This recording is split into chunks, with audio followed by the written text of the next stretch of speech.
what you get for doubting me. Yeah.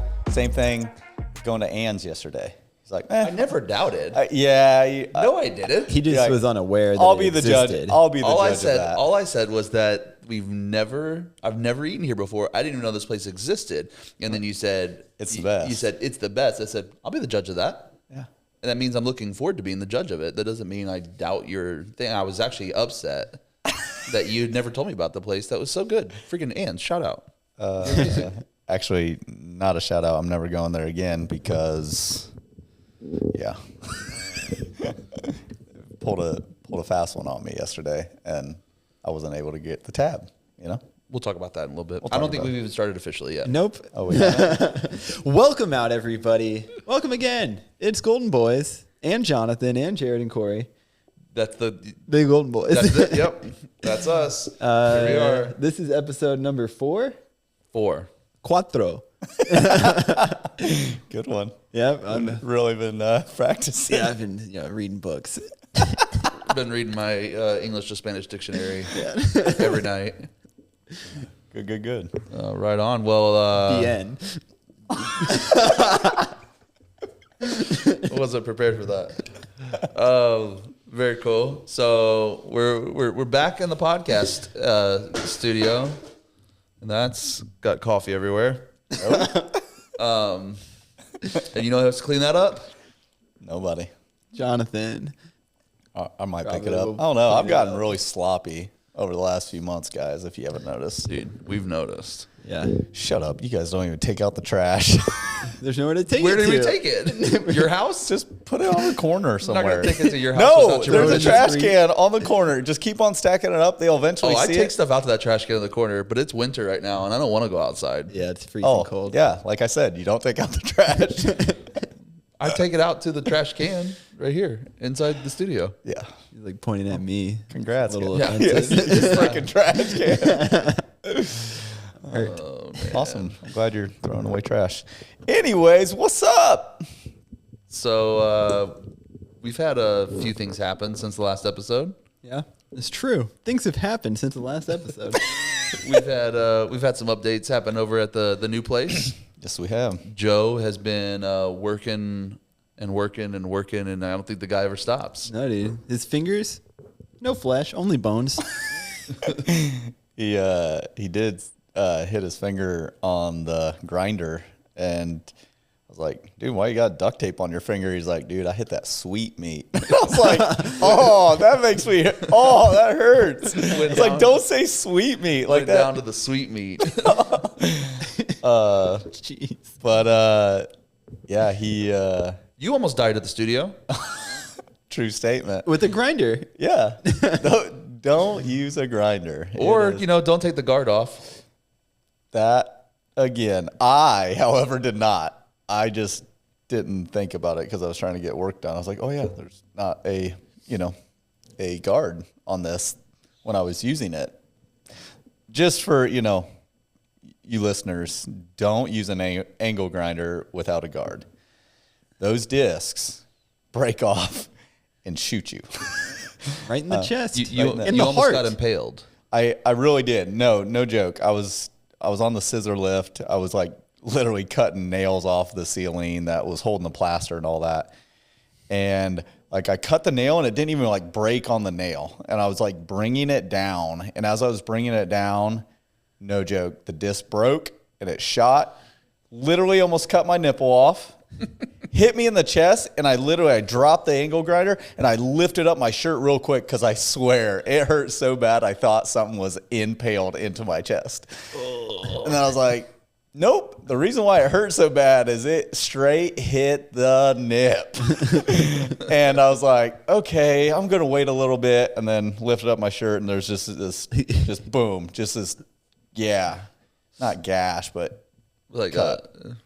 Yeah. My heart was like palpitating the rest of the day. I was like straight shot to the heart. Then my wife officially said I can no longer go over there and work at the space because you also got your foot ran over with the lift. yeah, that too. It's a danger zone. Walked funny for a bit. Yeah. So yeah, that's some updates. So the moral of the story is if you're gonna do demolition and construction work and stuff. Hire professionals. But if you can't afford a professional, just do it yourself. But do it put your yourself. life on the line. Risk getting hurt. Yeah. But it's looking good though. It is. It's, again, I said this last time. It's looking good, and it's come so far. Yeah. So far. But it's still like, ugh. A lot to go. Yeah, how many, it's like how many more steps until we like actually start throwing up some walls and Lights. yeah, exactly. Electricities. Yeah. Yeah. Well, it's funny, man. We went over there the other day, and Joe's been, doing a lot of the mortar because a lot of the brick needed, that building's very old, and it needed, some fresh mortar work done on the brick. And as I was doing that, he's like, the wall's just crumbling in his hands, like bricks are just falling out, and he had to rebuild like several chunks of the wall. Yeah, like 2.5, 3 feet by 3 feet, like sections, to where he was just like, he's like, his big thing, he told me this, because I'm like, dude, don't go to like town, like definitely make it look good.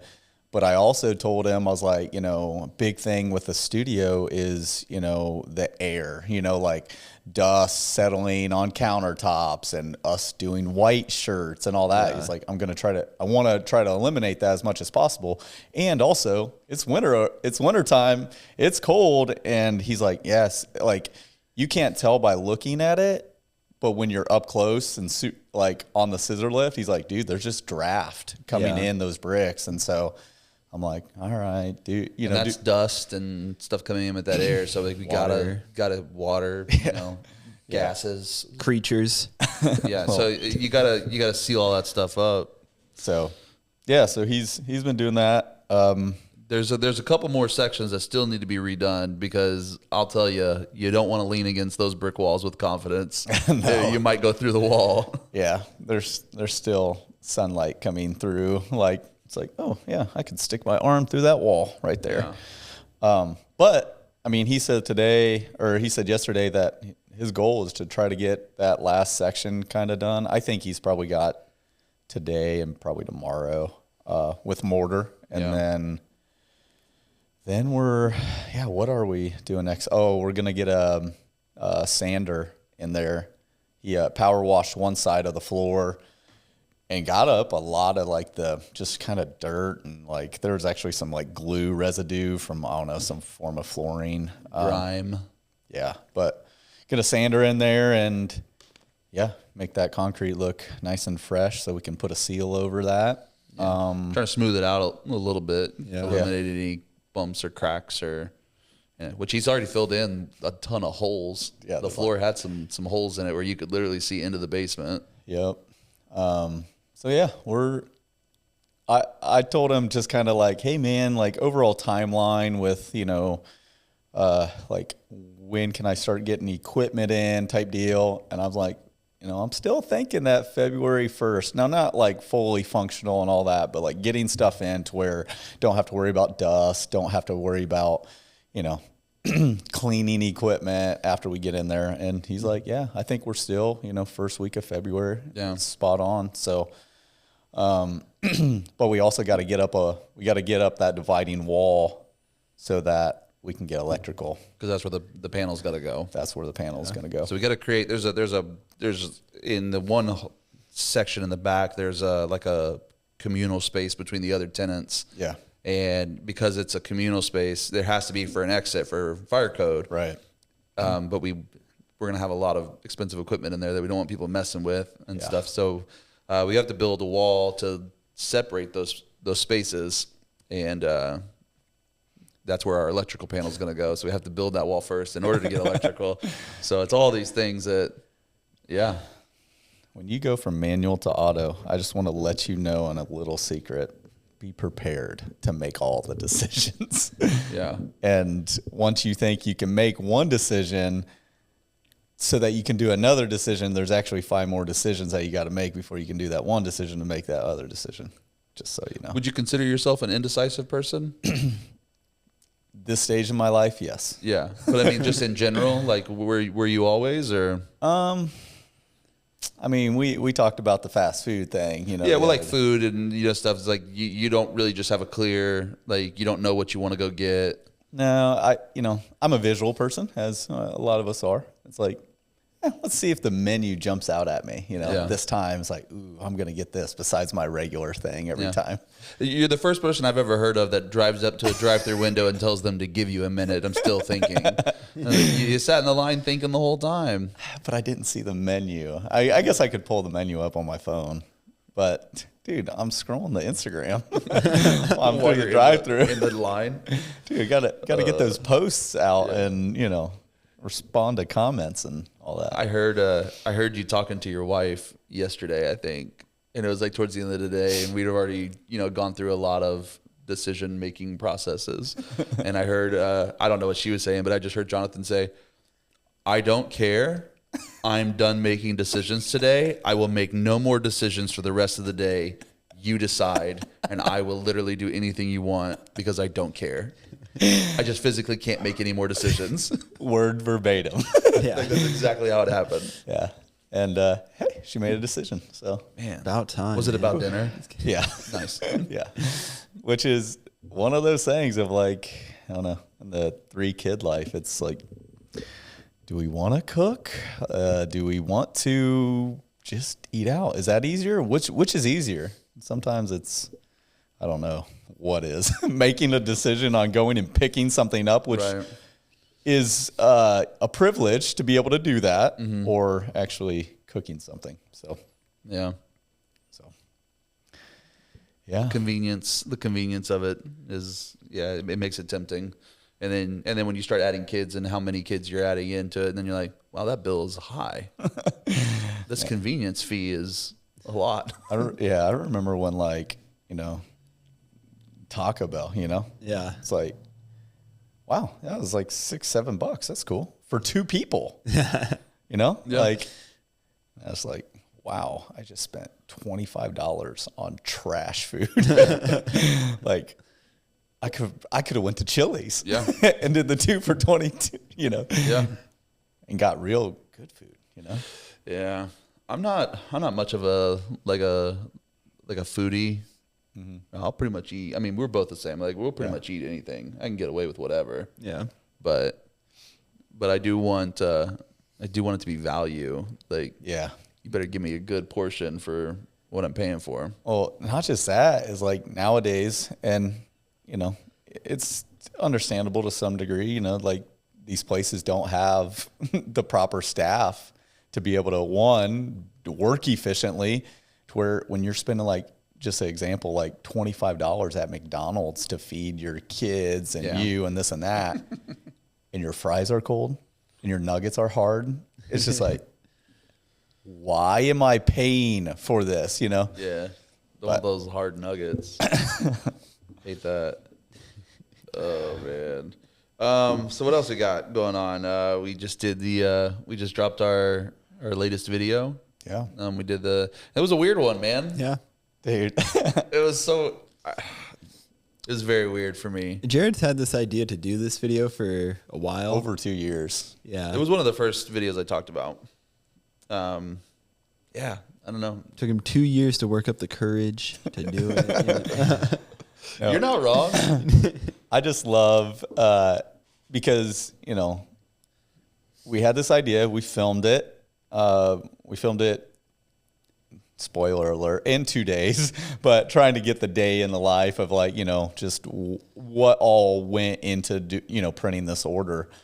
But I just remember like you got footage on the computer and you're like, I hate it. I like it. I don't know. Like, do you like it? Do you hate it? I remember I was just being silent and quiet. That was the hardest in part. the front room. But I remember hearing Jonathan a couple times asking Jared, like, hey man, so you might want to try doing this. And like, Jared's like, no, I know what I'm doing. Like, just trust me. And like, I feel like Jonathan was struggling with this video. Yeah. I mean, part of it too was talking. I was like, Yeah. Hey, you want to say something? Yeah. So, no? Okay. So I have, for once, I didn't have the struggle of like having to figure out how I'm going to teach something and do something and my phone, I get a text message and get a phone call here, like all that is like, no, man, just do your job. Just print. And it's just like, I was like, man, can I watch Shirt Show or something? He's like, nope. Yeah. Yeah, that was the tricky thing is like, and we've had some comments of people being like, yeah, I would have had to have music blaring or something like that. And that is typically what goes on is there's either music on or there's, some kind of show on YouTube, typically like Shirt Show stuff or whatever. And it's like, that's usually what's going on. But with this one, we wanted to really capture the sounds of the press. Yeah. And we wanted it to be like, and I'm not really like a big fan of ASMR. I know some people really get down on it, and it's like it really calms them and soothes them. Like for me, a lot of the ASMR videos just kind of freak me out. Yeah. And it's like stop whispering in my ear. Yeah. I don't want to hear your mouth open and close, dude. I hate those. Yeah. But anyway, so like I've never really been a big fan of that. But I thought it would be fun to make that video. Yeah. That was focused on not around the B-roll sequences, the fun like editing tricks and the cool shot. Like I wanted to do some cool shots. Yeah. But I wanted it to not have to be like relying on like music and I wanted it to feel very raw and just like you're just kind of sitting there watching somebody print. Yeah. And it's funny, my wife, who knows nothing about screen printing, I showed it to her when I was done working on it, and she was like, that is so mind-numbing relaxing. I was like, okay, good. That's what I was going for. Hopefully, because I was nervous to upload it, really, because it was such I don't know, it's a departure from like our normal stuff. I feel like we didn't even know what we were gonna call it, or even like what to call it. Like while it was being filmed, it was like we know what we're doing, but we don't know like what are we going to say about this or whatever. And then like as Jared was editing, I feel like that's where we started figuring out what it was called or like what it was. Cause like he was like, here, check out this like the first sequence. And I was like, I feel like it's not, I don't know if it's satisfying, but it's very relaxing. Yeah. I feel like it's like, yes, that's happening. Yeah. Like, the little squeegee tap. Yeah. Noises. Yeah, it did. It became a very like relaxing, kind of calming thing.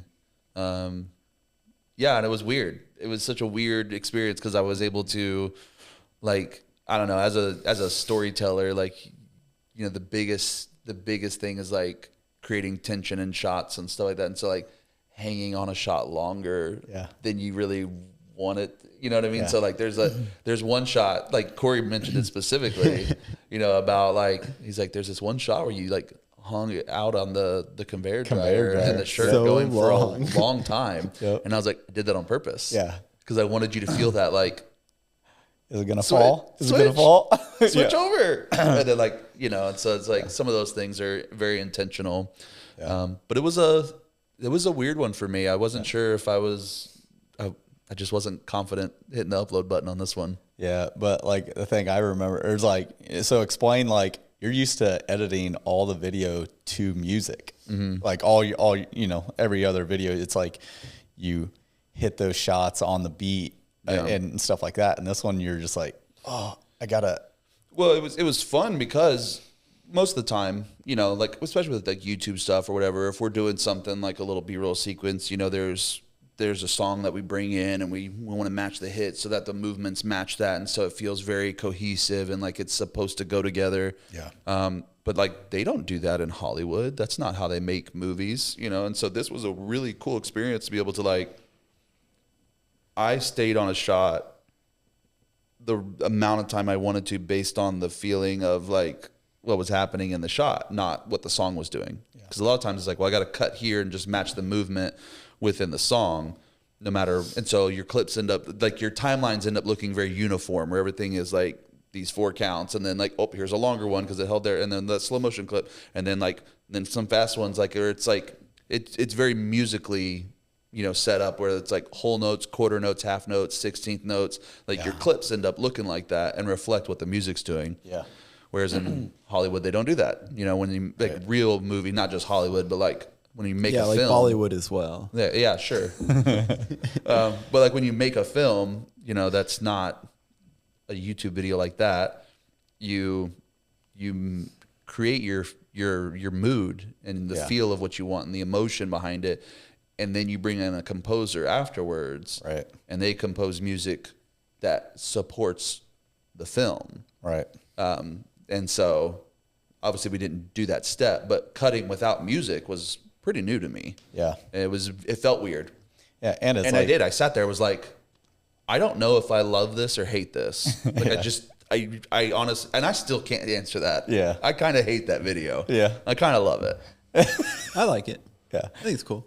No, I was just like, my biggest thing was like, man, how, like, you know, because it was like, what, 11 minutes or something like that? It ended up being a little longer than I thought. Yeah, so here, watch this video. And just honestly, like, we want people to watch our videos all the way through. So it's just like, is each cut and just my motion of literally me coming out of my house, getting in the car, you know, garage door, you know, all this, like, is it going to be enough for people to just, ooh, I just want to see what's next? What's next? Right. What's next? You know, and like, dude, I mean, it's actually one of our best performing videos as of For now. the beginning, yeah. For the beginning, For that amount of time, yeah, it's performing well. And- And we've got nothing but positive feedback. Yeah. It's so funny. We've had so many people who are like commenting like, love this, so relaxing. Well, the thing I don't like about it is like, man, do more videos like this. I'm like, I didn't say a word in this Yeah, video. man, they don't want to hear you talk, bro. shut your mouth. You know what? That makes it easier on me, so I won't. It's right. We're just gonna set up a live stream of you printing Nice. throughout the day. And just set up Jonathan live stream printing. It's a little GoPro. Yeah. Oh man. So speaking about that video, I had my buddy Trey Woodward with Heritage Press. He's like, man, I haven't been on social media. I was like, hey, we dropped a new video. Go check it out. And he's like, dude, that was the most relaxing. I was like, man, we nailed it. Like, Yeah. you know, we've gotten just a lot of really good feedback. Well, the cool thing is like the next day after that, the shirt that we printed was from a company called Misfit Moto. That's the Yep. brand, and they come and hung out with us yesterday. Yep. Yeah. And we just we got to chat with them. Corey took some photos. Yeah. Yeah. And they were super stoked. Like, they're awesome people. They're really cool just to hang out with as well. But they were just like, dude, we feel so honored that, like, not only is, like, did you make a whole YouTube video about us, but also, like, your past, like, 4 Instagram posts have been showcasing our stuff. And I mean, that's super cool that we're able to just add value to our customers in that way, that we have a platform that can help them be promoted and raised up. Yeah, the fact that they, you know, that means something to them, to where, you know, other people's like, oh, that's cool. Like, they posted this shirt that they, you know, it's just like, it's so much more. Like, it really is. Like, we've been able here lately just to kind of actually see some value of, like, just like dollar amount value of, like, hey, like, when we post stuff, it's worth this. Yeah. And the fact that they instantly acknowledge that, and they're like, wow, you guys are, Yeah. you know, so nice in that realm. Speaking of, you know, my whole plan with them, like, I was like, hey, come pick up the shirts. And, like, my goal was to take them out to eat and, you know, buy their lunch. And, you know, again, build those relationships with your clients so that when they need shirts or photos or videos, they know who to call. Like, that's it. Like, there's not even another, you know, question in their mind to go somewhere else or hit someone else up. It's like, nope, they have people, and it's us. So I was gonna, you know, pay for their food, and they pulled a fast one on me, and I was not okay with it. And they actually paid for our lunch. We super appreciate you, and that was really cool. However, I'm not going back there, and I told them that because you told the waitress to bring you the check, one check, please. and She then, didn't. and then she ended up giving it to the other person, and so Yeah. now you're upset. Extremely. But I'll say this: the food was freaking amazing. I Pretty will good. be going back there. Yeah. I got a tenderloin, Tenderloin? Yeah. Indiana special. Yeah. I got it was like a barbecue, bacon, It had like onion rings on it. Yeah, yours looked pretty cheddar. substantial. And you stole some of my spicy. I did use some of the big bowl that you got that you weren't going to use all of yourself. No, he got specifically the amount that he intended on Bro, using. there's so much in that bowl though. Yeah. Oh, again, okay. Ans, you did great on the service. You gave me A good amount. instead was of like, perfect. oh, here's a little cup. Yeah, no, the food really was great. It was a fun place. Yeah. And it was fun to just like, it was so cool to get to hang out with like we don't get to typically hang out with clients that we work with all the time. Right. You know, a lot of time it's just like, hey, we get the order in, we print it, we ship it out. Some of our clients, we never even get to see their face. We never get to meet them in person because they are far away. Sure. Yeah. And so I just really enjoyed that. That was fun getting to know like the people behind the brand. Yeah. You know, it's because sometimes it's just such a business transactional thing. And we're very much relationally focused. Like all three of us really value relationships, in business especially too. And so being able to do that with more and more clients it's fun and it's something we want. I was trying to do what you did earlier. He's trying to throw it. When you finish your drink, you throw it away. I caught it. You're out. So anyway, I just enjoyed that. Yeah, you're done. Get out of here. Get the heck out of here. No, the thing that I love about it is that because we went out to lunch, we had some time to like listen to them. And now we know how their brand, one, how they run it, their goals in their brand, and how later on we can come alongside of them. Like, it's like right now they're hitting us up for designs and shirts, but they do, they're trying to do cool videos and doing photos and this and that. It's like, well, in the future, maybe we just go out to an event and take photos and do video for them, or even coach them along the way to just go, hey, this will elevate your brand. And that's what we're here for. We're not always just trying to get another, let's try to sell them on this service. We're just trying to hear, how your vision. And they were so pumped on just our vision, our stuff that we do. So it was cool. You guys are awesome. Yeah. We will see you soon. Yeah. If you're not, if you haven't heard, which you may not have, but go check out Misfits Moto. Their stuff's pretty rad. We'll have them linked below.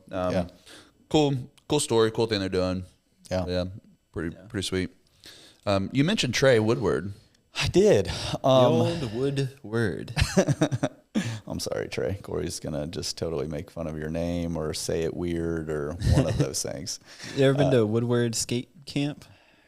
No. Me neither, man. I was never cool I know enough. about it. I know a bunch of people that have staffed there and been there. And the key is, if you want to be good at skateboarding, you go to Woodward as a young kid, and then you freaking become an amazing at skater. 13. Yeah, at 13. That's all it takes. Every person I know that has been to Woodward is better at skateboarding than I am.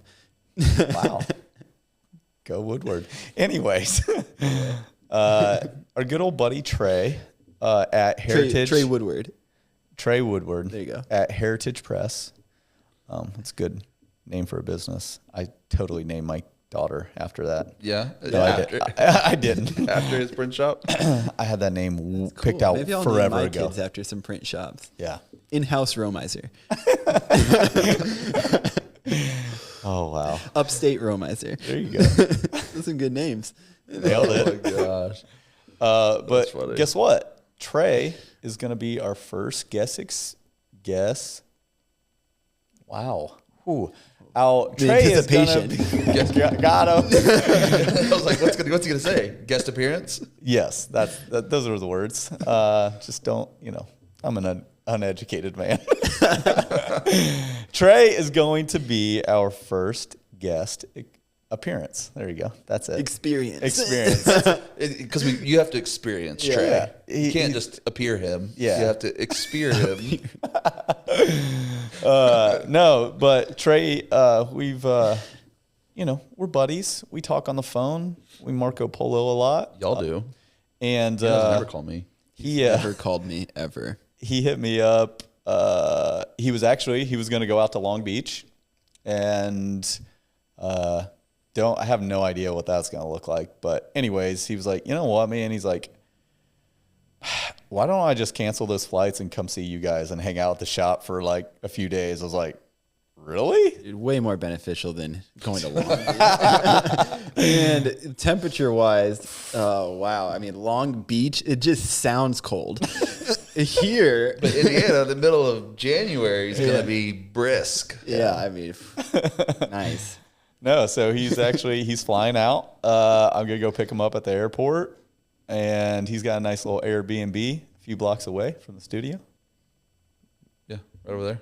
I was going to make you guys look again. Yeah. And yeah, he's going to hang out with us for 2-ish days. And we're going to film another podcast. And we're going to, just let everyone know a little bit about his story, how he got started, his dreams. He'll teach us how to run a business. He probably will teach us a lot. Yeah. Yeah, he already told me, he's like, man, I've been writing down questions. Like, I'm just going to ask you like that week on printing. And he's like, I'm going to probably bug Corey a little bit on some design stuff. Man. I'll just point him to my tutorials. And I was like, man, that's awesome. And so we're going to have a lot to talk about next week. We'll film that podcast either Thursday or Friday. And so we're going to go back to back with some episodes. So yeah, that's going to be fun. We've always wanted to have guests on, you know, but we didn't know how to, how we were going to do that. We didn't know if it was going to be do them all in person or try to bring somebody in over the air, right? Or whatever. But yeah, it's going to be fun having a guest, bringing in a fourth. I'm gonna have to change up some camera angles. Yeah. So we got to figure that out. Swippy swappy. Yeah, exactly. But yeah, Trey. He's coming in, and he's like... Probably had to find another chair, too. Yeah, we got to find another chair. We give him the 5-gallon ink bucket to sit on. Yeah. But, as I say, he's your mustache bro. Yeah. Yep. He's got a homegrown mustache himself, just like me. He grew it all by himself. Yep. What did you say the other day? You said y'all were going to lock mustaches? Oh, yeah, we're probably going to do some type of, weaving or... And then I just told him, he goes, yeah, dude, when he comes here, we're going to have to, lock mustaches. I was like, Corey, that's just kissing, man. That's just kissing. That's what you're describing. And he's like, well, no, if we weave the mustaches together, though. I was like, nope. That's weird. I don't see anything wrong. Perfectly normal behavior. For someone that just doesn't... I get it. People that's weird... beard people, they don't do that, but for mustache people, that's very common in the mustache community. Wow. I'm gonna shave my face. Yeah. Wow. Yeah. So we're excited, Trey. Can't wait to hang out, broski. One thing we forgot. Man, I almost forgot this completely. The gold ticket. Oh, yeah. Nobody knows what that means yet. So the golden ticket. So we talked about how we've had so many people reach out to us, and after we did the first round of the initiative, we had a ton of people reach out and say hey, I have this piece of equipment and I want to give it away. I'm not using this anymore. I want to find a shop to send it to. Can we link up with you guys to do that and do that through you somehow? And so what we've talked about doing is we want to set up a back-end page on our website. We're going to set up a separate website for it. That's we'll link to it. You can go there, and then it'll have a list of all these items, and we're calling them the gold ticket items. We like themes around here. Yeah. And so one day we'll run out of gold terms or whatever, and then we'll have to change our name. But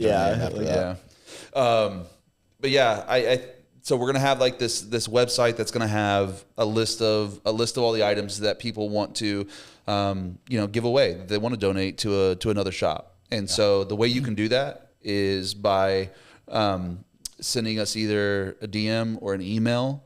You can DM us. I'd rather email. Yeah. Probably. And there's a form. Yeah, and I was gonna. So there's a form that we're doing underneath, and it's gonna be like a nomination. Type situation. So basically, you can nominate anyone. You can nominate yourself. Yep. If you need that piece of equipment, say hey, I know somebody who could use that. It's me. And do not feel bad at all. Yeah, no, that's what this is for. We don't know everybody that needs the equipment. Exactly. And that was the whole goal, is try one, we were just blown away with the response that That's crazy. We just we just have too much, and like legitimately we'd have to carve out huge chunks of our day just to like scroll and try to find these shops that like give this stuff to. And so we were like, hey, this is actually really cool. People can just, that we don't know, that don't like literally just heard about this, can nominate someone, and it just gives us some people to go through and like, yeah,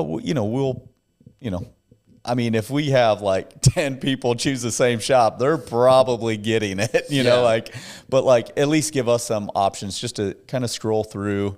Yep, the shop, they deserve this piece of equipment, and we'll send it out to you and make that happen. So, yeah, that's the big goal there is we don't know who needs the equipment. We can't possibly know. And so having that form there to where you can nominate, another person that that needs it, or if it's yourself, you're saying, man, I could really use this piece of equipment. It'll really elevate my business and take me to the next level. And, because that's really the whole point of all this stuff. And the fact that so many people want to get on board with that is pretty rad. Yeah.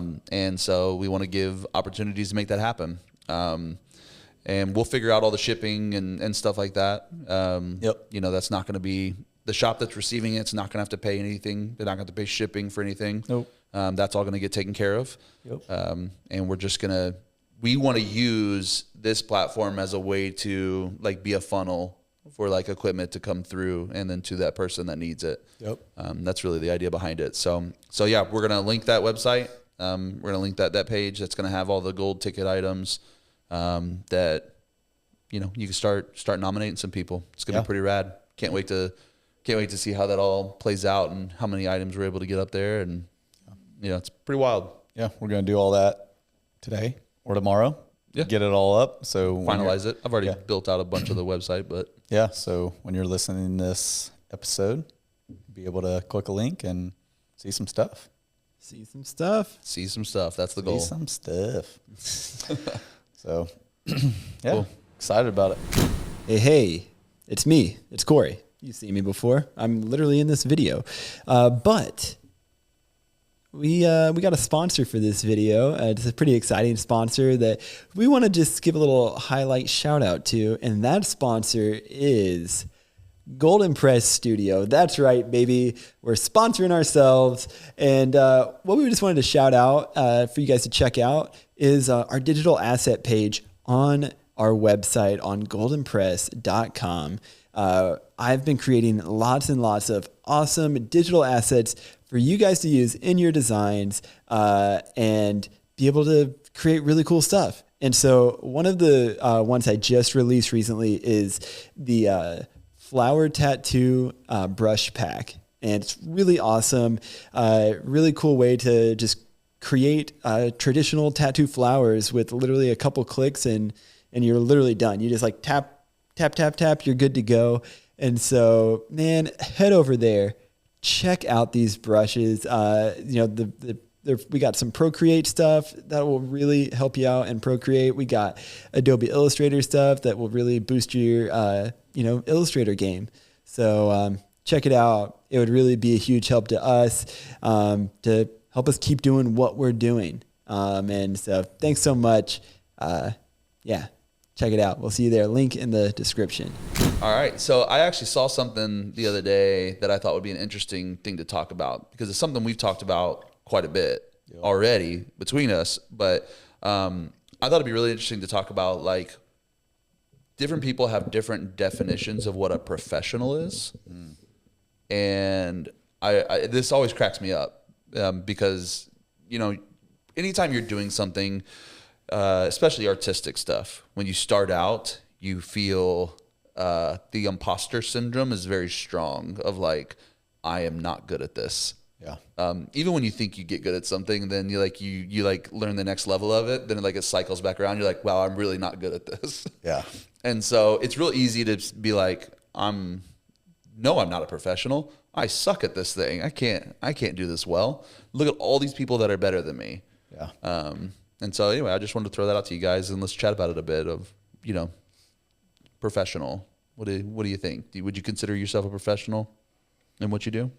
I mean, my name's not on any skateboards or anything, so I'm definitely not a professional skater. Freaking skate rat. Yeah, skate rat, professional skate rat. Oh, And I won't even take that title. I mean, but that's like in the skateboarding world and maybe some of the, I don't know, pro athlete world. It's like, professional. Like for skateboarding, if you have your name on a product, it's like you're pro. Yeah. You've made it. Like if your name's not on a product, I guess with that, if your name's on a product, you're getting paid. When when that skateboard gets sold, you're getting proceeds. Yeah.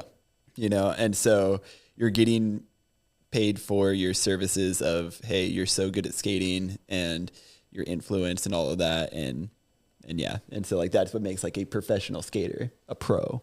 Yeah. Yeah. I think that it's interesting because you only really see that in like the like extreme sports. Yeah. Realm, like, right. Like where they say like add pro in front of it. Yeah. I mean, I think the kendama world, there's some pro models there too. Well, I would even jump onto that. But that's pretty extreme too. Pretty sick.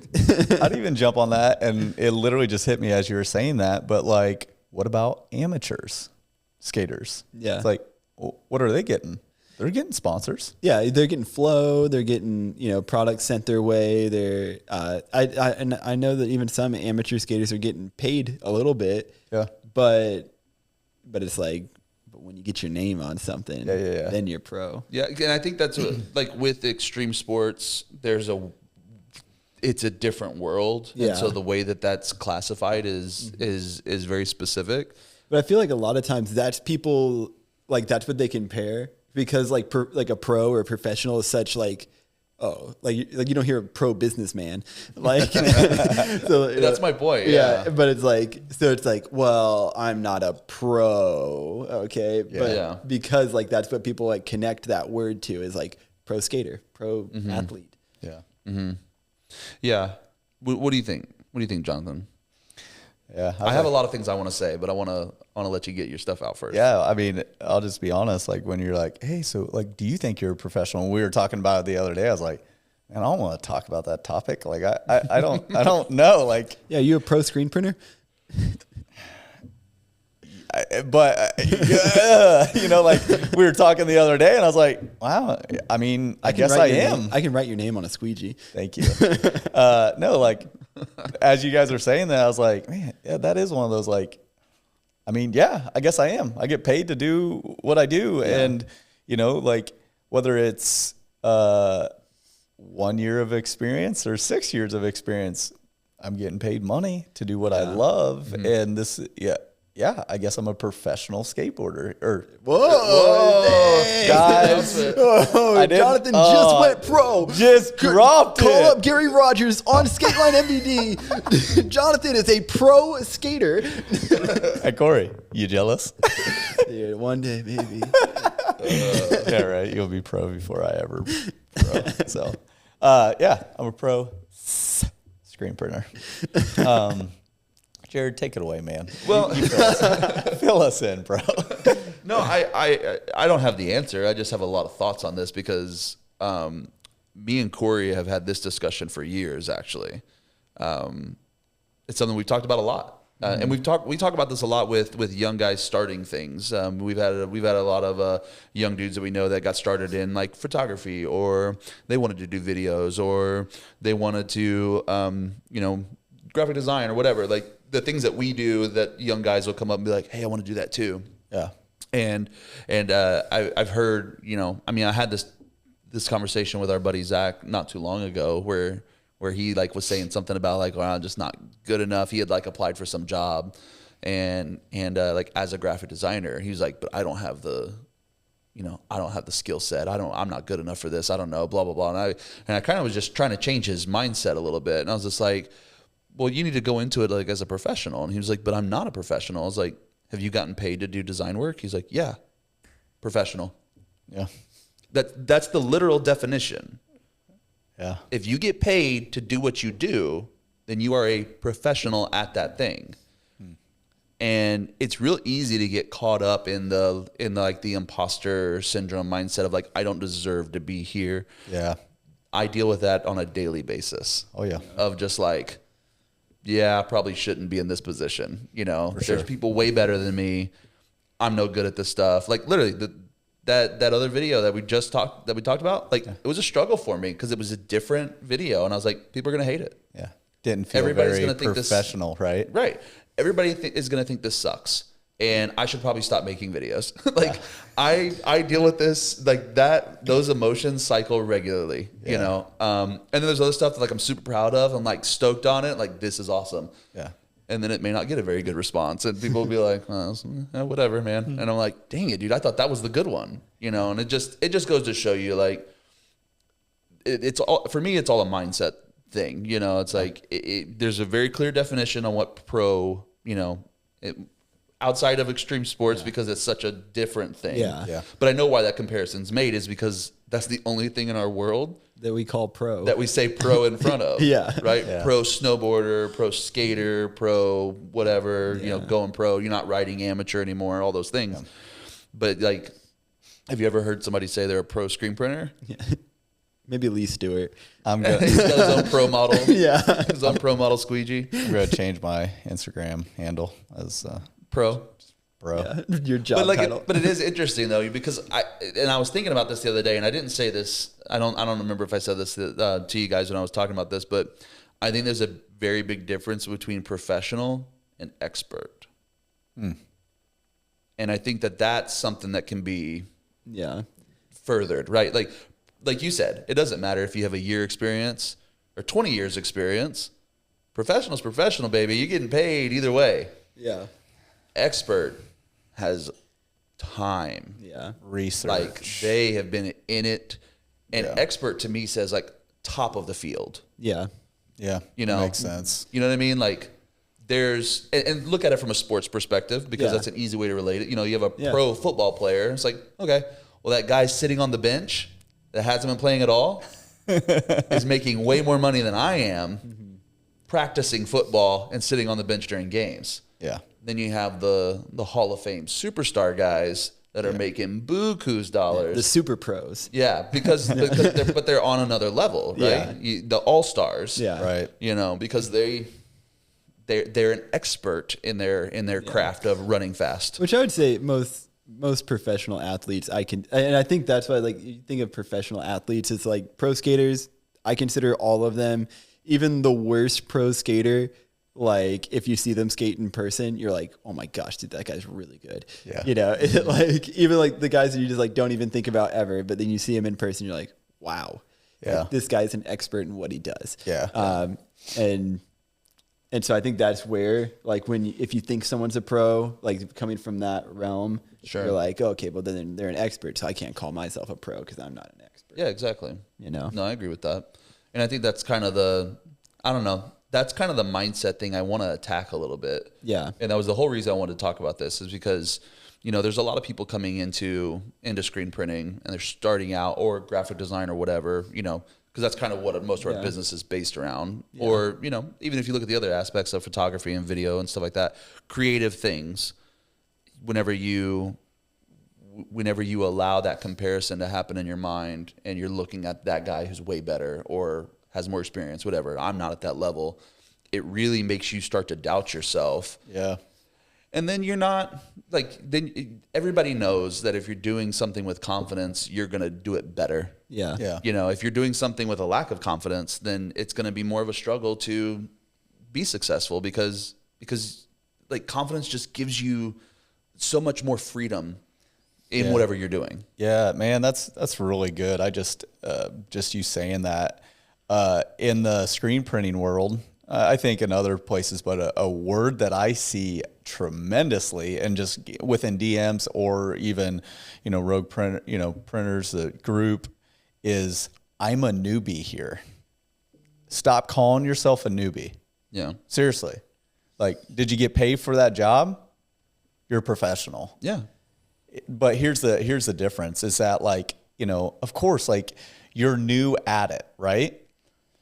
But just because you haven't nailed down plastisol, water-based discharge printing, 1 color to 6 color, like you're killing it on the freaking one colors.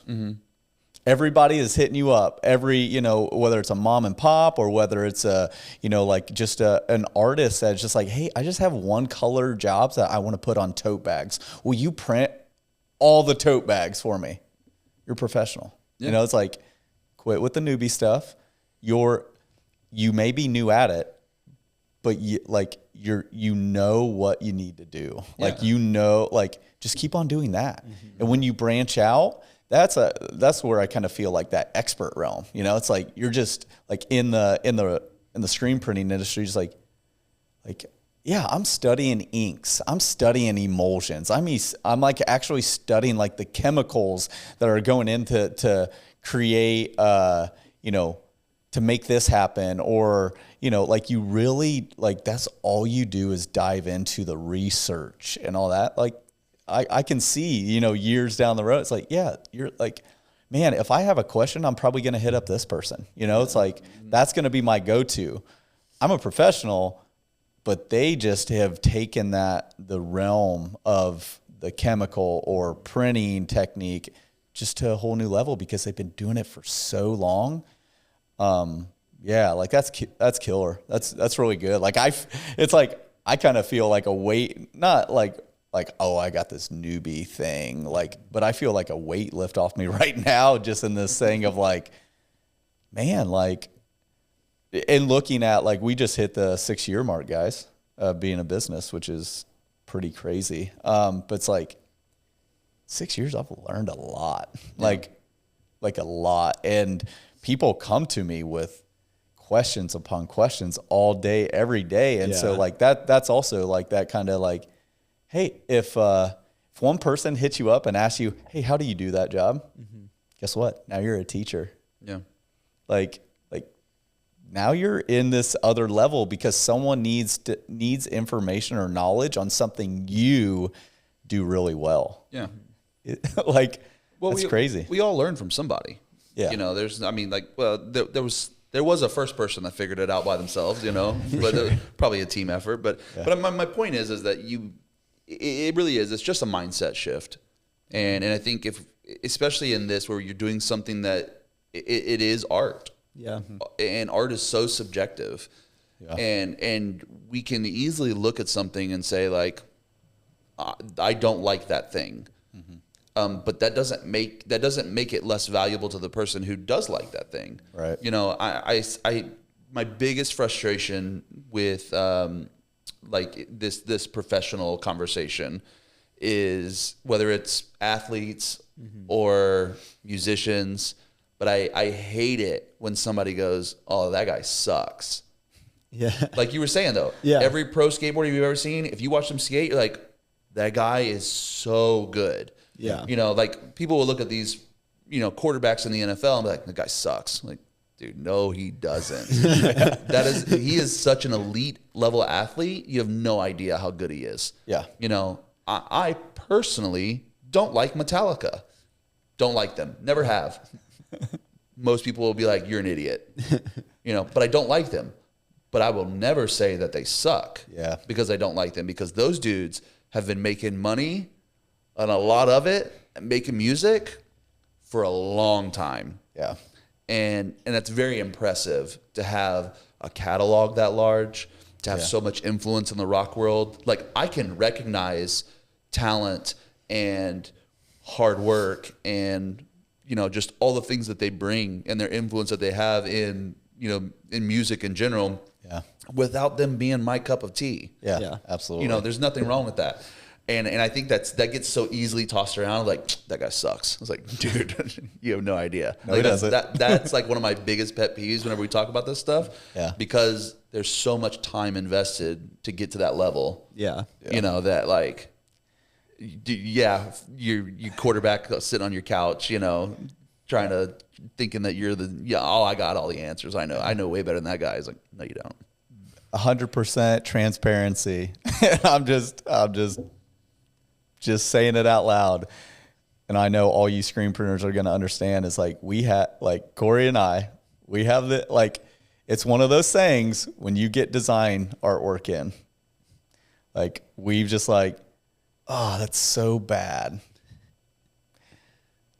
again, and I'm just bringing conviction to myself right here on the pot, like, but legitimately, the reason why we're saying it's bad is because, well, a lot of designers that come to us, they don't have the screen printing knowledge of understanding why they maybe shouldn't have done it or should have done it maybe a different way. But that really, in all reality, that's just to make it easier on us. Mm-hmm. But they designed that design to look that way for a reason. Mm-hmm. And whether we think it looks good or will look good on a t-shirt or not, that's preference. Yeah. And so, but again, it's just one of those things. It's like, that's their cup of tea. And maybe they have a niche that's what they want to do. And it's just like, good job. There's always room for improvement on certain things like that. And like you say, like maybe they don't know, like, hey man, maybe you don't want to do that on a shirt, like, or maybe that won't look right on a shirt. Maybe what if we do some tweaks? But I consider myself a professional in this realm, and calling myself an expert, I don't know if I'm there yet. But I have spent a lot of time learning about, design and what looks good, or not just like subjectively looks good, but hey, is this balanced? Is this what is like actually appealing to humans, and certain things like that, where maybe I do have a little bit higher insight than, a random person that maybe didn't put a lot of thought into their design. And hey man, if you want it, we can print it. Like if it's printable, but exactly. Well, there are rules. Yeah. Right. I mean, like I feel like in art, it's always like there's people that are like, no rules, make whatever you want. It's like, well, there are specific things that just make sense. Like you said, balance is important. Even if it is something that's not perfectly symmetrical, it still needs to be balanced. So that way your eyes aren't like, there's certain things when you look at it, you're like, something's off. And it's like, there's rules, and it's important to learn the rules so you know when to break the rules. Yeah. Yeah. Cause you can be intentional about making some Kanye merch that, looks a little different, a little off balanced. And if it's intentional, that you intentionally did that. And people liked that Kanye merch. They were about it. They freaking ate it up. Yeah. Me personally, if you're wondering if Corey was, I was not into it. Hey man, Kanye, he's making more money doing that stuff than we are. So so once again, way to go, man. It's just I think it looks a little weird at times. Yeah, personally. That's all right. But the reason I think you're coming in that is like, dude, you've spent countless hours watching videos, learning techniques. I mean, I'll just brag about you for 2 seconds. All right, I'm done. Jared, do it. Thank you, man. That means so much. Really appreciate that. That was deep. All right, I'll brag 1 minute. All right, here we go. Is just, Corey started this venture with vector packs and Procreate brushes like 2 years ago. And like, it was one of those things of like, hey man, there's not a whole lot of work. You don't got a design to do this and that. It's like, hey, go work on this. And I just remember, like, it took you a good while to figure it out. I mean, like, I was like, hey man, how's it? I remember, hey man, how's it coming? It's like, can we put it on the website? Can we make some money off of this, time? And looking back, it was just like, you had to learn, and you had to not just learn, but to like just create shortcuts and, just try to figure out the best way to do it, but the fastest way for you. And I mean, 2 years in, it's nuts. Like Jared and I, we literally look at it as like, holy crap, he just knocked that out in like a day, like legitimately a day. And I'm like, and then you're like, oh, here's all the elements. And you're just scrolling. I'm like, you did all of those? It's just super impressive. But that's that like, man, you've done the research, like, and you're just, and a lot of it too is just that I hope it works, it's kind of same thing going back to that video, man. It's just like, I hope it works. I'm trying something new. And now it's like, dang, like now I'm thinking about, I don't know if you are, like, man, how could we do another video? Not like the same. Yeah. But like, I don't know, maybe it does have music in it, but it's real, just the sound design in it is just like through the roof. You know what I mean? And like, just really gets people connected to that video, you know, with no words or with words, or, you know, like how do we, you know, create that? Well, I think that's what I was talking about earlier, is I think when you can kind of unburden yourself from that mindset of like, oh, I just, you know, I'm not very good at this, I'm not a professional. When you do that, you don't have any confidence, and so you're not willing to try things. You're not willing to take a risk and sometimes you're gonna feel that like, oh man, I don't know, it's weird, I don't know if I should do that, but like push through that and like force yourself to do it anyway, because I think like having the freedom to make what you want to make, and not like worrying about like what others are going to think about it, that you're going to find out that like, man, I really like that. I honestly don't care if anybody else does. Like, this is freaking cool. It's funny. We actually got a guy hit us up with a shirt order, and Corey, like, he designed the stuff, and Corey like jumped on a call with him, kind of like talked through a little bit of the design. We were just trying to, you know, I was just talking out the order with him. It was it's a different order than what we've really ever gotten. And it was just basically a thing to where it was like, it could be 3 placements. It was like actually 4. And like, I was just talking to, I was like, man, I just, you know, he's like, hey man, I'm a tattooer. And he's like, but like, I started this clothing brand so that I could just do whatever the heck I wanted. Yeah. And that, like, he's like, I don't care if people like it. He's like, if I break even, that'd be cool. Yeah. He's like, but I just need something than the everyday nonchalant, like, here, hey, I want this tattooed on my body. And I was like, man, that's really cool. You know, like, and it makes a lot of sense. It does. As an artist, he's such a creative guy, but being forced to stay in this box of like, will you do my little infinity tattoo on my ribs? Yeah. You know, or whatever. And I'm not down if you have infinity tattoo on your ribs, then, you know, it's really Jared's cool. out for you. It's really cool, and I love those tattoos. I just say I have several. Jared actually has several. I have on his rib. Every single one of my ribs has an infinity tattoo on it. We'll post a photo later. We have lots of friends that are tattoo artists, and we've heard their stories of just like, man, there's just certain things that come into the shop all the time.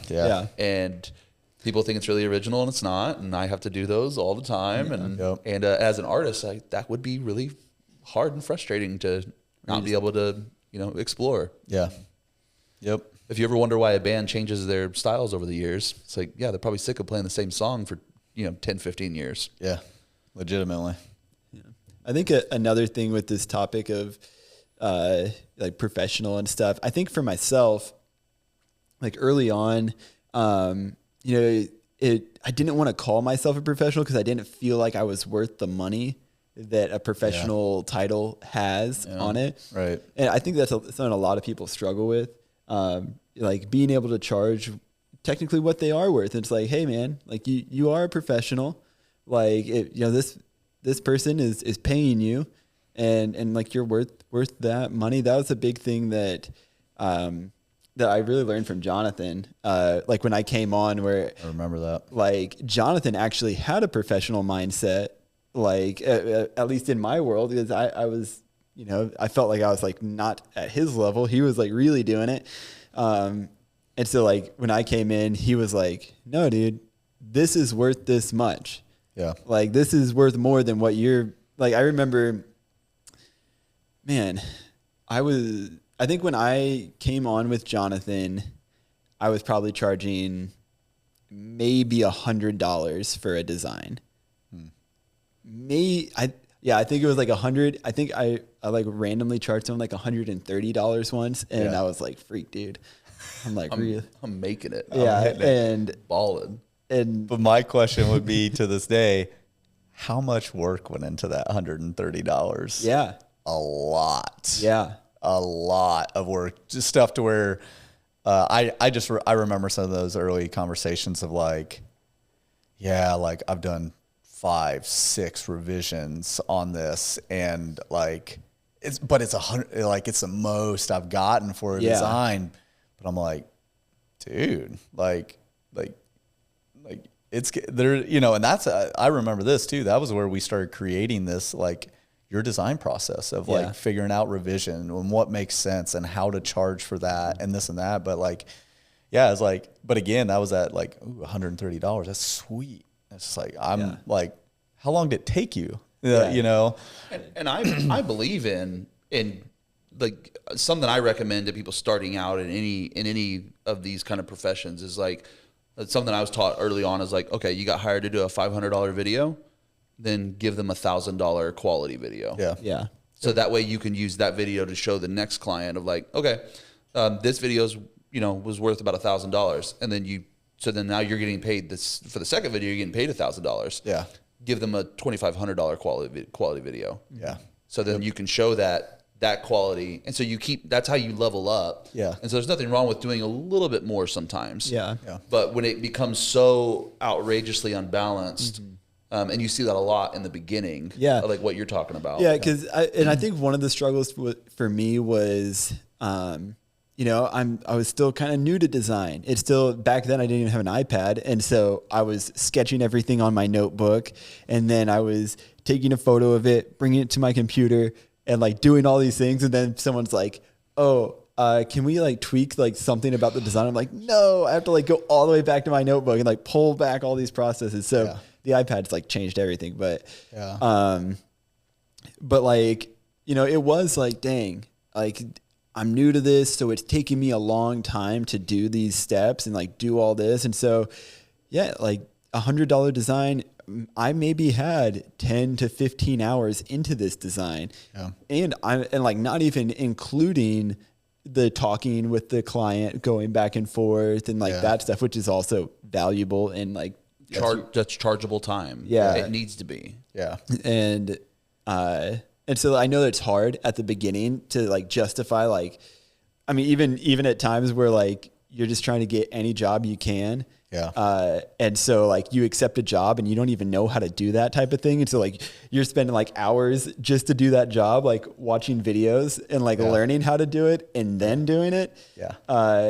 But like, yeah, man, like, you know, I think it's just important to continue to develop your worth, continue to find out like so let's start out. You are a professional. If they've chosen to pay you, it's like, okay, you don't have to worry anymore, man. You've locked it in. Yep. They're paying you, so you don't have to like worry, like, am I worth this anymore? You've already been chosen worthy. Like you're worth the amount of money that they chose to pay you. Yeah. So you don't have to get too caught up on that. Yep. Because I've even had times where I just felt like I did such a bad job on a design where like I tried to like convince them not to pay me. Like where I was like, no, man, I'm not worth it. And they're like, no, you gave us a service. Like they paid me. It's what I wanted, whether you like it or not. Yeah. You know, like I remember too, and this was early on. I remember in the garage that, you know, you're like, hey, I'm starting this new design. And I instantly was like, did you get paid? Did you get paid up front? Yeah. And you're like, no. And I was like, what are you doing, man? You know, and that was, I figured that out pretty early on. Excuse me. That getting paid up front, especially in the design world, it's so important. We do it for screen printing. Everything we do, we get 100% up front. Because, you know, that's instantly going to bring that value to us. Yeah. Of like, hey, you actually like my style. You like how we do video. You like how we screen print. You're coming to us because we do what we do well. Mm-hmm. And so you're going to pay that money up front. And then we're going to, you know, take you on this journey of trying to dial in everything, so that we don't have to charge you more. Yeah. That's a big thing within design. And what Corey, you've dialed that in so good. You can obviously adapt and put other stuff in it, but like, Corey was just like, yep, we get 100% up front. And they're like, really? It's like, yes, because we're going to invest this time into this design. And the faster you get back with us is the faster, you know, because people always ask like, how long is it going to take? how quick can you respond to I know that's what I always tell people. to my revisions and to my adjustments and this and that. And you got a 3-step process, right? Pretty much, yeah. It's like, I mean, like they reach out to us most of the time, and I pretty much like, yeah, this is what it's going to cost for that type of design. Yep. And then it's like, first step, you send me the inspo, like, hey, you send me the quote you want on this shirt, or, you know, whatever, like if there's words, you show me some screenshots of some reference photos or images that like inspire this or something that you want. And I'm like, send stuff from my Instagram or from anywhere else. Like, you know, if you have some direction, and then it's pretty much, at that point, I'm just like, cool. I start, and once they pay the invoice, send out the invoice right after that, and then it just starts design the whole thing, or like, which I like to keep the client pretty involved, and so I will like send them like sketches and say, hey, this is where we're at. I get some feedback, then we move on to the next step. Really, the whole process, I've tried to dial it in to where it's like, once we've moved on to the next step, there's no going back. Right. You know, like, because in the past I've gotten to places where I'm all the way an illustrator at this point. I'm no longer drawing. I'm over here finalizing. We're choosing color palettes. We're almost there. And then they're like, never mind, let's switch the whole thing up. I'm like, whoa. Yeah. And that's where it's like, and what I do is I inform our clients that like, hey, my goal is to not have any revisions. Yeah. If we get to this place and there are revisions, there's an additional cost. Yeah. Yep. That's when we start going on an hourly rate. Yeah. Instead of like, hey, this project Yeah. from design to finish is going to cost X amount of dollars. Mm-hmm. And these 3 or 4 steps or whatever is going to help us get there so fast and so dialed in. If this next step isn't what you're looking at, let's hit it there instead of, all right, we're choosing colors, and it's like, ooh, let's go back. And you're like, okay, it's going to be X amount of dollars because I'm going to spend hours kind of going backwards. Completely going backwards, yeah. Well, so I can go forward. That's the fastest way to eliminate your profits. I mean, like that's the thing is like at the end of the day, this is a business and we're here to make money. Yeah. You have to be able to support yourself. You have to be able to support your family. You know, so I hate the idea of the whole starving artist thing. Yeah. You don't have to be. Yeah. Like, know your value, get paid for what you're worth, and you know, like don't figure out ways where you're not eliminating your profits in your process. Like you have to stay on task, keep your time dialed in. You know, we constantly are dealing with that because in business you're pulled 100 different directions. But there's certain times where it's just like, I just can't do that right now. I've got to finish this thing or else we're losing money on this project. Yeah. If you're spending a month on a design, like, and like I can see like a month on a logo branding package, you know, big package. You know, but if someone's reaching out to you and like, yeah, I want this t-shirt design, and it's been a month of you going back and forth with this person, that better be a very high price tag. Like, is that worth a month of your like? And say it's a $500 design, like. You made $500 in a month. That's all you got from all the month work. Like, that's not very much money. Yeah, you start spreading that out over. And that's why I was talking about earlier, like those chargeable hours. Like you have to, like whenever I was first started doing videos, I was like, oh yeah, this video will cost you this much. And then I realized I had spent 3 hours, you know, in a meeting before we ever talked about that.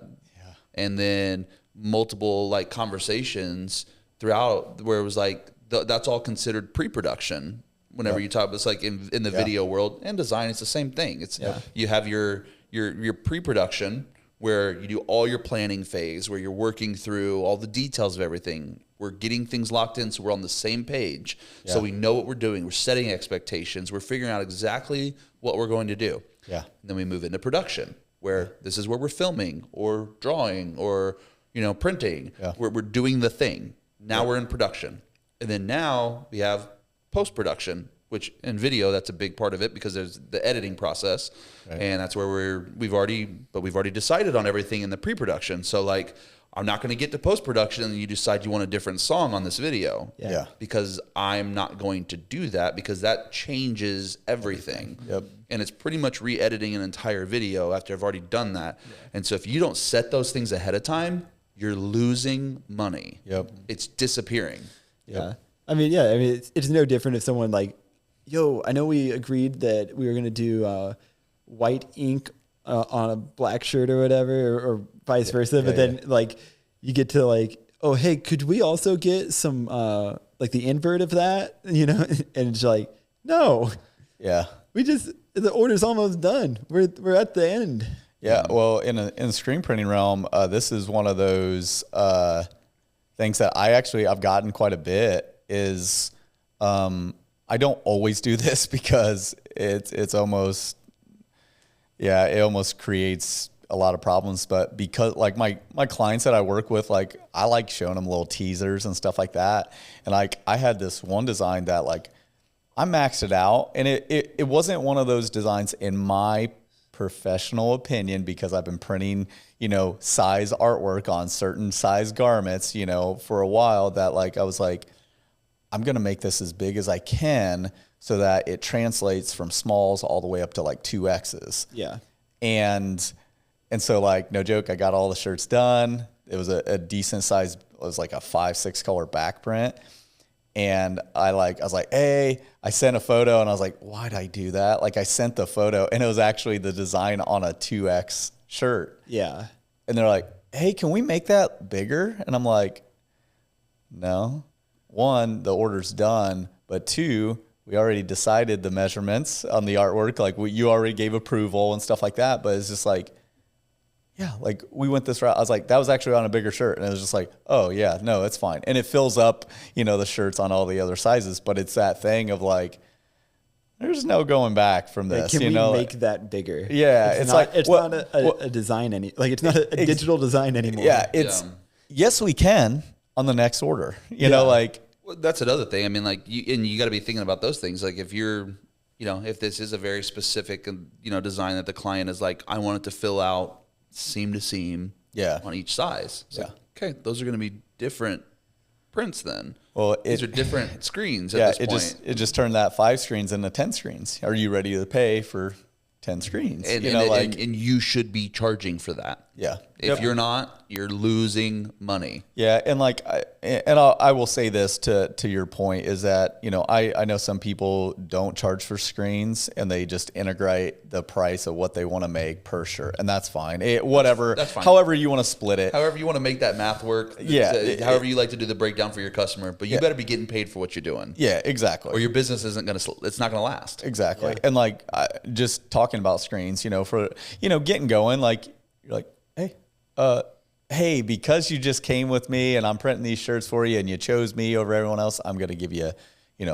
no screen charge for 1 or 2 colors. Like, and before I was like, I wasn't charging them. And then it's just like, yeah, I won't charge you for that, because for them, like, they need to hear that, like, they're not being charged extra for something else. I still made what I wanted to make off the shirt. And so however you want to split that, but it's like, just like working with your clients and knowing that, when it comes to the screen, if, you have to pay for those screens, you got to pay for the emulsion to go on those screens, and you got to, but at the end of the day, just make sure you're getting that to where, what if that screen breaks or that emulsion costs money? Just make sure you're making that at least breaking even. I mean, but we're a business, and we got to make profit. And these are all these areas that the people don't know that it costs you something. And so charge to just hit in the grain, There are certain situations for sure where it's okay to take a hit on your profits. Yeah. To make something happen. We don't know anything about that. Man, we've done that so many times, right? And there's nothing wrong with that. And you have to make that decision as a business, right? Where we say, this is a client we want to work with. I mean, we literally just did this the other day. We did. It was like, okay, we want to work with these guys. Yep. They're not in a position right now to pay, for their budget's not in the position that we want it to be in for what we normally charge for this. Right. Okay. Do we still want to work with them? Yeah. Okay, let's find a way to meet in the middle, because they had a number, we had a number. Yep. We met in the middle. Yep. And because we both wanted to work with each other. And I was like, all right, that's not what I normally want to do. Yeah. And your budget's not where where it needs to be to make this happen. Right. Let's meet in the middle because we want this relationship to happen because we know moving forward that this is going to be fruitful for both. Yep. Yeah. And so like you have to make that judgment call, and that comes with experience. Yeah. Because you may make that gamble sometimes and it doesn't pay off. For sure. But that's where that experience comes into play. But at the end of the day, like, yes, you need to be making profit. You need to be making money or your business will not succeed. Correct. But you can also look for that leeway if it's a client you really want. Yep. Yeah. And it's a client that you think is going to help you progress. Right. You know, because we talked about that before too, right? Of like, do more of what you want to do. Right. Right. Post those things, show what you want to do. And so it's like, this is a brand that's like, man, if I print their stuff, like it's going to give me an opportunity to take some really cool photos, really show off that like I can do this kind of stuff. And that's going to give me more of that kind of work coming in. Yeah. So like, yeah, I may have lost a little bit of profit off of this one, but I'm going to gain all these other clients because of this connection. Yeah. And I think there is like, again, there's a time and place because I mean, what do we want to try to get across to these clients we want to work with, or even people that it's just like, hey, like, you know, usually they're coming from bad experiences with other businesses. Yeah. And so it's like, it's funny. I remember one time I was like, I want to work with you. And I just told him, I was like, let me prove to you my quality of work. Yeah. Let me prove to you that I'm a professional, that, you know, that I really have honed in my craft in some areas where you have reached out to people that like are trying to get something around and they just haven't honed in the craft. And you just want the overall, just that solid, you want a quality product. That's at the end of the day, you want a quality product and someone wasn't able to offer that to you. Here, let me prove to you. Sure. I'm going to do this and I'm going to answer that. I've done a lot of like traveling sales stuff over the years. Yeah. And a technique that I've used a lot, and I will share this. I will. This is I don't know how secret pro tip. Yeah, I don't know. Pro tip. But but something that I've noticed that works well is, let's say somebody's struggling with a purchase, right? They're like, man, I don't know if I can afford that. That's a lot, you know, all that kind of stuff. I found that it works because I don't want to make less money. Yeah. Right. So I don't want to give you a discount. First of all, that sets a bad precedent as a business with that client. Yep. That's how you create problem clients. For sure. Whenever you say like, okay, fine, I'll give you a discount. So a lot of times what we try to do is, instead of giving a discount, say, okay, I understand that this is a struggle. Pay me the same amount we already talked about. I'm also going to add this in.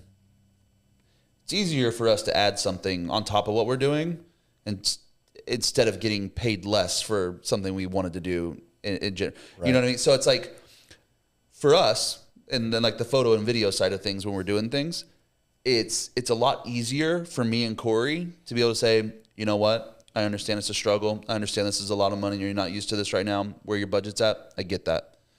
So what we're going to do for you this time, as a way of sweetening this deal for you and saying thank you, is like, we're going to add in 10 extra photos and a couple extra, you know, stories or whatever it is, right? It's easier to add something on than to take money away from the original thing. Right.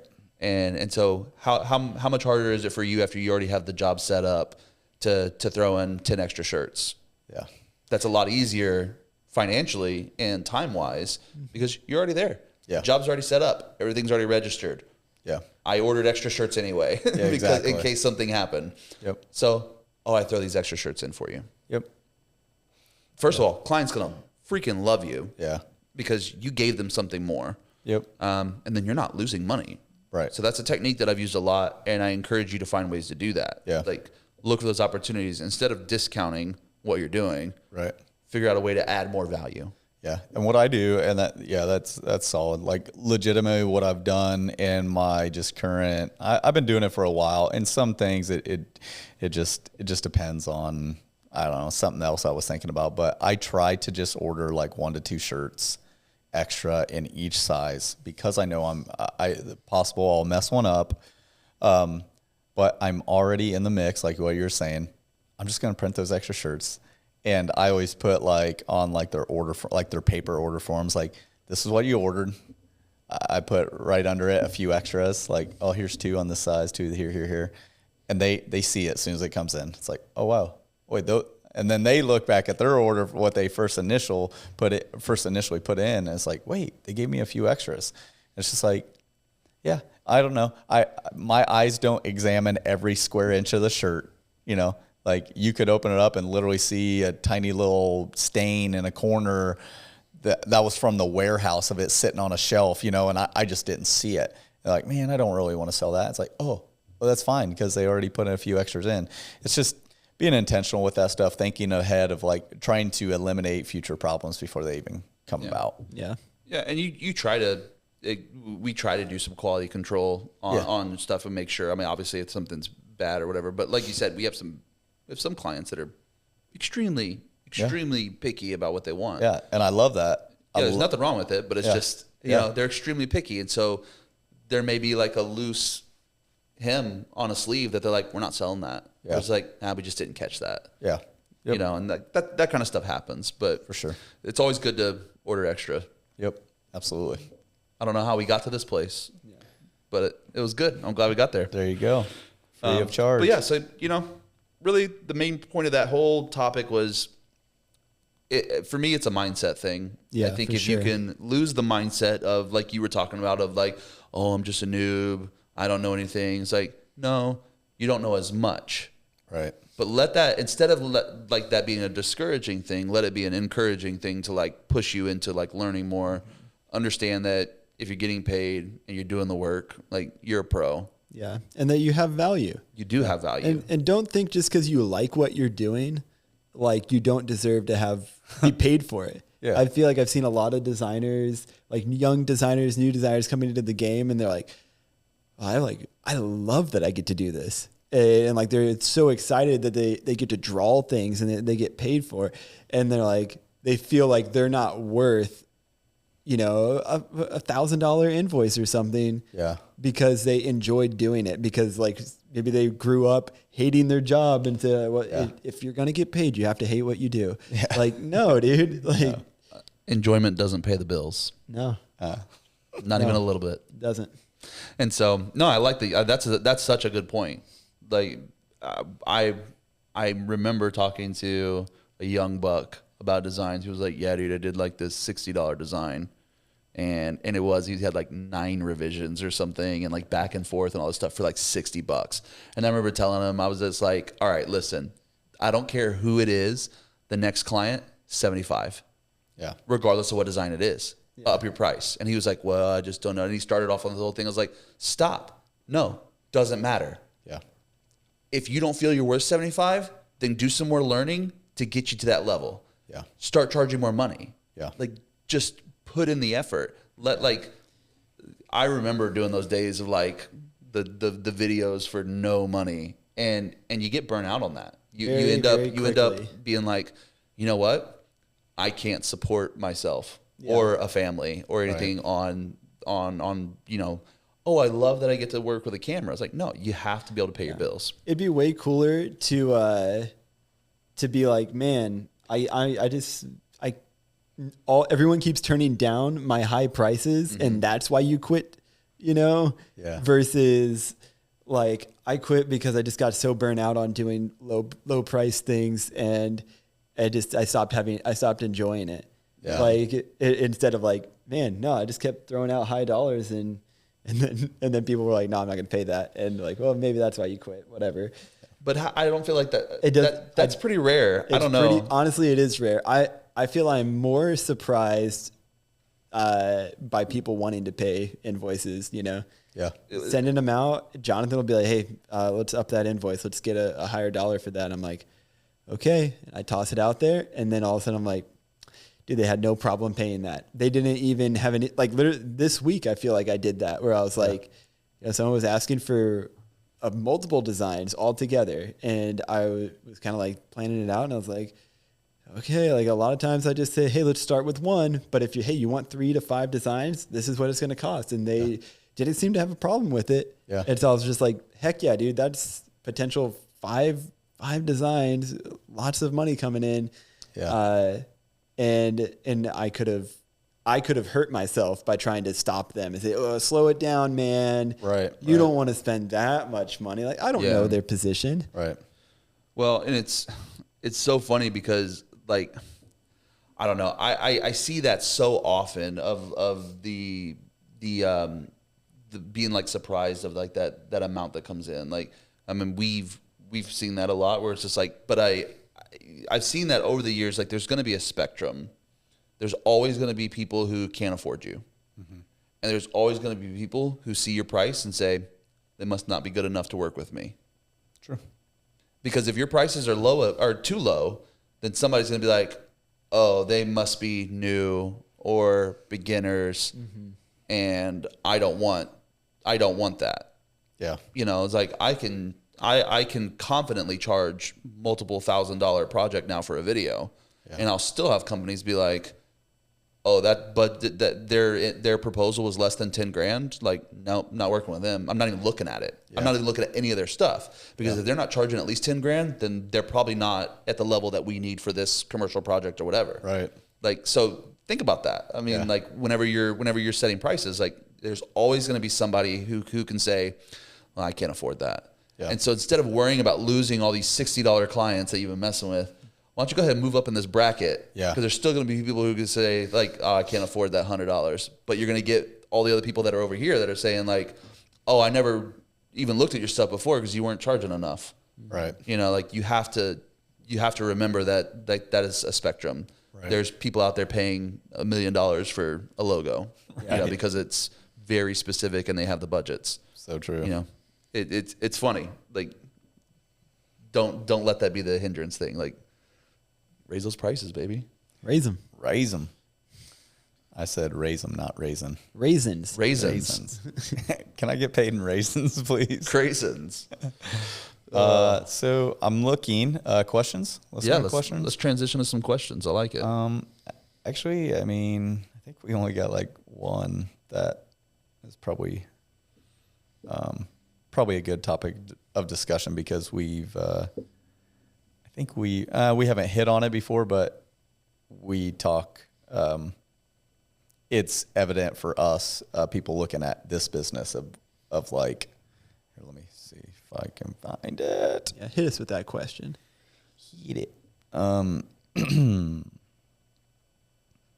right. Question is it good to present the business of bigger than it really is? Kind of like the image of like, and so I'll start it off by saying that's always been my goal. Yeah. Yeah.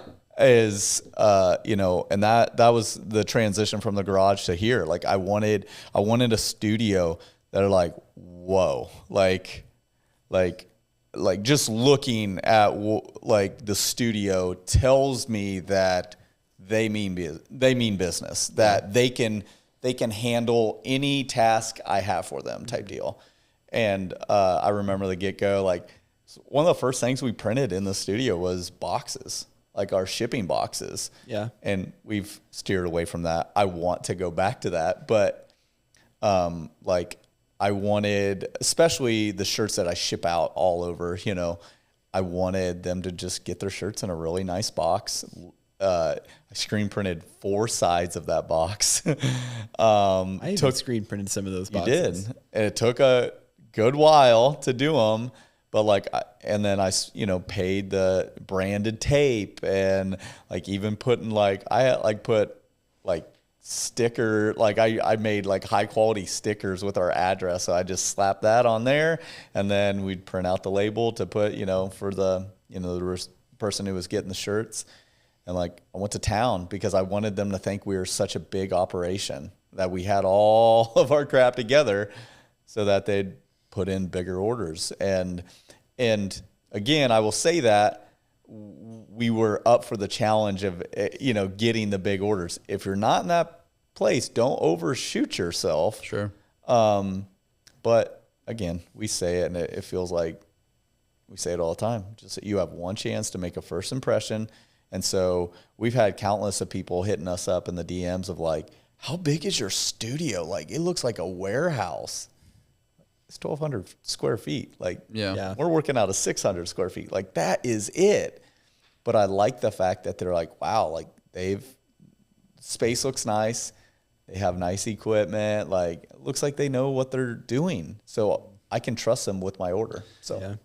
I mean, I remember when we were in the garage, something that Jonathan would say consistently would be like, I want people to think that these shirts are being printed in a warehouse, like a big, substantial, legitimate warehouse. huge operation. He's like, that's my goal. And so I think that's always been our goal, even with Catch Wind, like running like a small clothing brand. Yeah.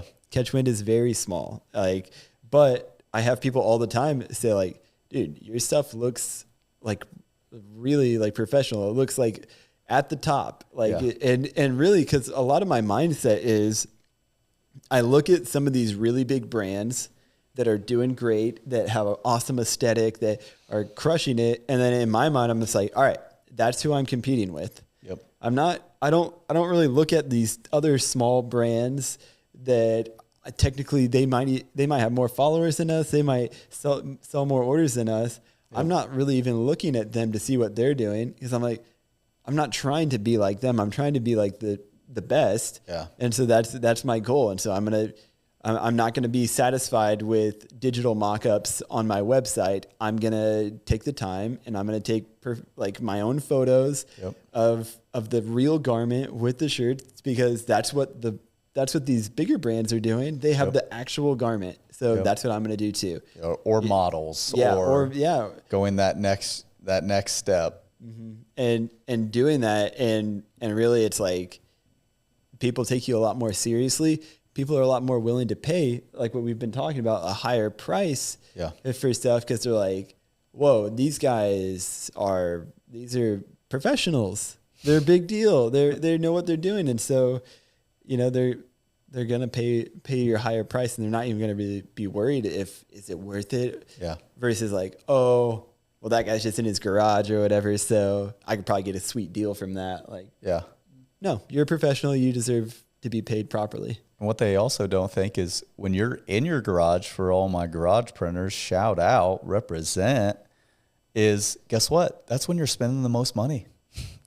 I get it. You don't have overhead on a commercial space. Like you're working with a smaller press, and you don't have a flash dryer, or you don't have a kit. Like you're doing these orders to try to make money to spend. There's just a lot of initial investment. Mm-hmm. It's like, make sure that, most people don't dive in with every piece of equipment. Right. Yeah. They slowly add on. Yep.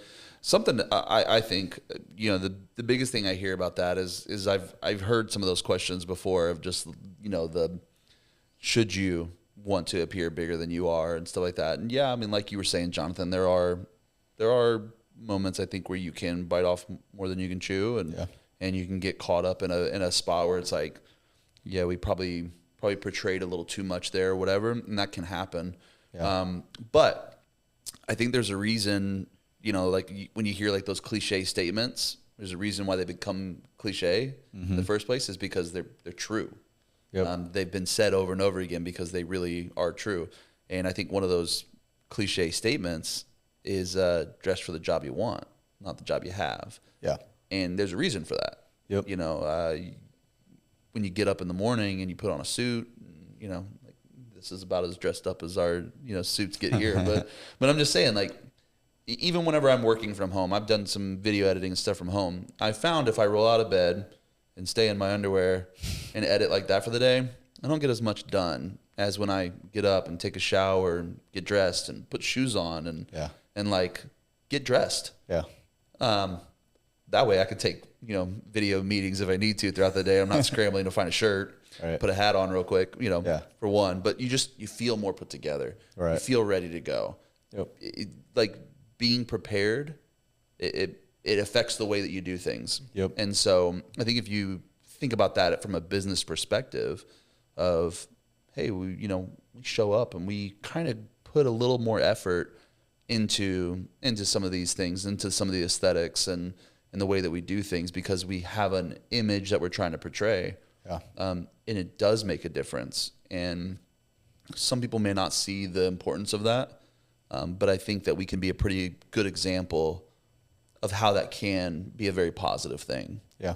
And can really benefit your business in a lot of ways. I mean, we have clients from all over the country. Yep. You know, I was telling some people yesterday about that. Like, we have several clients out of California. Yeah. Do you know how many print shops are in California? Why are you printing with a random 3-man, actually 2, because I have nothing to do with printing. Yeah. So you're going with this little operation in the middle of, Indiana. Yeah. Mm-hmm. It's because of the way that we've made our stuff look. I'm not saying that you're not a good printer. All right. You're professional. Yeah. Right. But no, you have high quality prints. You have a high standard of quality control of I want everything to look a certain way coming out of here.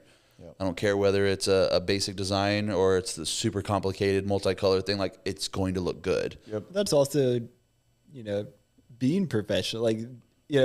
Not saying, hey, just because I'm a small shop, I don't have to take care of my stuff, but saying, I don't care that I'm a small shop. I'm going to have high standards, the same standards as a giant warehouse would. Yeah. Yeah. Really cool, kind of situation was I did this job, and it was I miss these jobs. It was a 1-color vintage print. It was actually a light limeish green on a forest green shirt. Knocked him out. It was no joke. It was a 2-day turnaround. I was like, heck yeah. Felt good. Got the shirts in, already had the screen burnt, knocked him out that day. And I get a text from the client after he received them. He's like, man, thanks so much for one, knocking it out that fast. But when I opened the box, I could tell you cared about me by the way you folded the shirts. He's like, I was just really impressed. And I was like, wow, yeah, I like the sleeves tucked in, looking like a dang, rectangle, just fits in the box and just. You tried. Yeah. And I was like, wow, yep. I got his business, because I cared about, he didn't even talk about the print. Didn't even talk about the box. It was the way you folded shirts. Yep. The way you folded shirts is what sealed the deal for him. Yeah. Which is great. Yeah. Again, so it's just being intentional about those things. And so to answer the question, yeah. Most definitely. I think it's a good idea to find ways to dress for the job you want. Yeah. There's nothing wrong with making yourself look good. Yep. And, whether that's online or in your physical location, even if it's in your garage, you can make your garage look dope. Yep. And you can set it up and still take some rad photos and promote yourself in a very, high quality way. Yep. Without being like, oh, I'm just a garage printer. It's dude, you know how many people are making bukus of dollars out of their garage? You could still be a really high quality printer. Yep. Printing out of a garage. Absolutely. Yeah. So that was a good little lightning round. Yeah. There's really nothing else. Wow. Let's finish with that. So freaking 2 times in a row. All right. Yeah, guys, I think that's it. yeah, is that it? I think that's a good wrap up point. Yeah. Last thing is, here it is. We're gonna have always last thing. The gold ticket items. We're gonna have a link again. Just a shout out to that. Yeah. Help us out. Nominate some other shops. Nominate yourself. Let's give away some equipment. Let's help you guys out. Even if it's adding a service to your business and make some more money, let's do it. Yeah. Nominate some people, nominate yourself. And yeah, we appreciate you guys. Thanks for listening. Means a lot. It really does. Yeah. It's always a blast. Until the next episode. See you there. See you in the air. Shut up. Well, arf on you later, little doggies. Arf!